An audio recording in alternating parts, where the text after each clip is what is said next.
Ayan po, magandang araw po sa inyong lahat mga madam sir, mga boss, mga lods, mga lodi. Ayan, magandang araw po sa inyo. At for today's episode po natin, andito po kami ngayon sa isang barangay dito sa aming hometown sa bayan ng Kuya po. At meron po kaming ipapakitang property po dito. Ito po ay meron pong sukat na 1.9 hectare more or less. Ayon po sa source po namin sa property nito.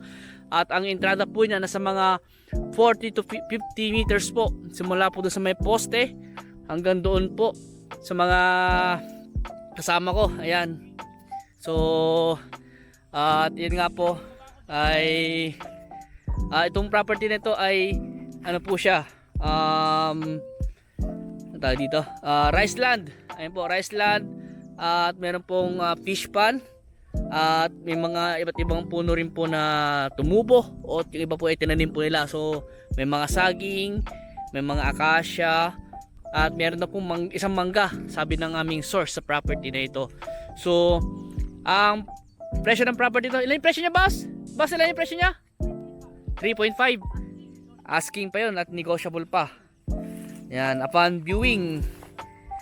At seller po ang kakausapin natin in case po na magustuhan nyo itong property na ito. At ito po ay titled property. At hindi lang po nasabi sa source ng source po namin kung ito ba ay buhay yung nakapangalan o extrajudicial.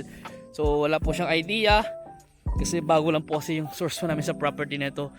At bagong agent pa lang. So siya po yung naglapit po sa amin. Pero yun nga po ay nakadepende lang po kami kung ano yung sinabi niyang detalye sa property na ito.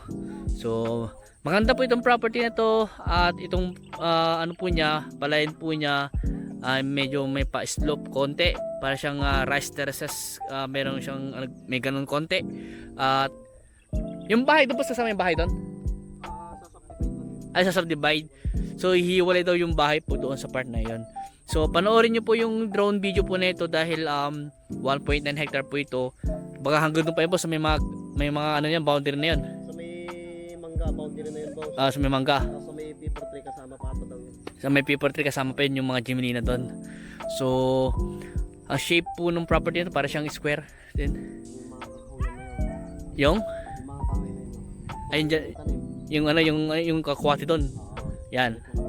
Diretso hanggang dyan sa may mga bahod na yan. Dito kasi may mga bahod na dito. So yung part na ito may bahod na. Ito po yung barangay road. Sementado po siya.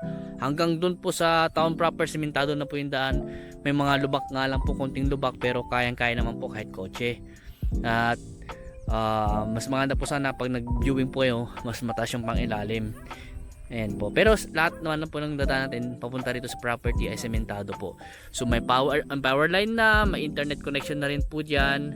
At ito nga po sa tapat po ng property, yan po yung isang property na nabenta po namin sa isang kliyente po namin na taga Bulacan. Ayan po. So 2.9 hectare naman po yun na nabili po nila sa amin. So dito naman po ay ito nga po yung 1.9 hectare more or less. At yung presyo nga po niya ay 3.5. Tapos negotiable pa po yun. Sakot daw po nila yung capital gain. Sabi po nila sa amin, sakot po nila yung capital gain. At ano pa? Ano to, boss? Extrajudicial o buhay nakapangalan? EGS? Okay. So sabi ni Boss Ronald, kasi siya yung nakausap nung source po namin, tinanong ko siya, sabi na po EGS daw. So extrajudicial settlement, pero pipirma naman daw po yung mga magkakapatid dahil nag-usap-usap na nga daw po sila na ibenta itong property na ito. At maganda po itong property nito. Maganda po siyang pang farming talaga, pero kung gusto mong i-develop, maganda rin po siyang gawing farm resort. Ayan, kaya yung mga nauuso ngayon na ginagawa ng mga nakakabili ng property. Ayan po. So kasama po yung mga kakawain na yan. Yung mangga daw doon, kasama daw po, may isang mangga, tapos gaganoon na daw po yan. At ano pa, yun po ang sabi sa amin eh. Tapos isa-subdivide nga lang daw po yung bahay po doon, itatanggalin sa portion ng property. Mababawasan pa yung area ng property. Sir, konti lang yan siguro, wala pang 500 square meter yan, estimate lang po namin. Tapos Ayan, maganda itong property na ito. Tignan nyo naman po kung gaano kaganda yung kulay ngayon dahil green na green, tag-ulan na. At ito nga po, yung mga palay po nila, lumalabas na yung kanilang butil. At magbibilang na tayo na siguro mga 1 buwan pa ito mahigit at aanihin na ito. Ayan. So maganda siyang i-develop talaga. Tapos dito sa harap po dito sa part na ito may malaking bahay dyan. At malaking bahay din doon, malaki. Kaya tahimik po yung lugar na ito. At wala pong kaguluhan, flood free. Talaga nakaka-check po yung flood free dahil tignan niyo naman po yung ano niya, may mga part na mataas, may part na mababa. Ang pinakamababa lang po dito sa may fish pan po niya. Hindi ko lang po alam kung meron po siyang laman po ngayon. Pero in case, pwede nating lagyan ng laman niya kung kayo po makakabili. Ayan po.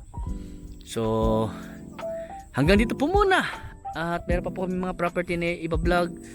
At kung may katanungan pa po kayo regarding po sa property na ito, tawag na lang po kayo sa akin para masagot ko po yung katanungan nyo. And then kung gusto nyo mag-viewing sa property po na ito, sasamahan po namin kayo para at least makita nyo, may pakita po namin sa inyo ng personal. At kung gusto nyo kausapin yung mga seller, yung mga heirs na nagbebenta, ay sasamahan po namin kayo para kung gusto nyo pa i-negotiate yung price, syempre talaga i-negotiate po natin yung price para makatawad po tayo. At pag-usapan na rin din natin yung obligasyon pa ng bawat isa. Ayan. Ganoon din po sa pagre-relocate po kasi kailangan din pag-usapan din yon. And then sa transfer of title naman po, sagot na po ni buyer po yon at saka yung deed of sale. Tapos yung relocation survey, pag-usapan na lang para maisaayos po natin. Capital gain tax, sagot naman po ni seller. At yung state tax, ipapaliwanag na lang po namin sa seller po yun. Dahil talagang obligasyon po nila yon. Ayan. So hanggang dito po muna. At maraming salamat sa suporta nyo. At God bless po sa lahat.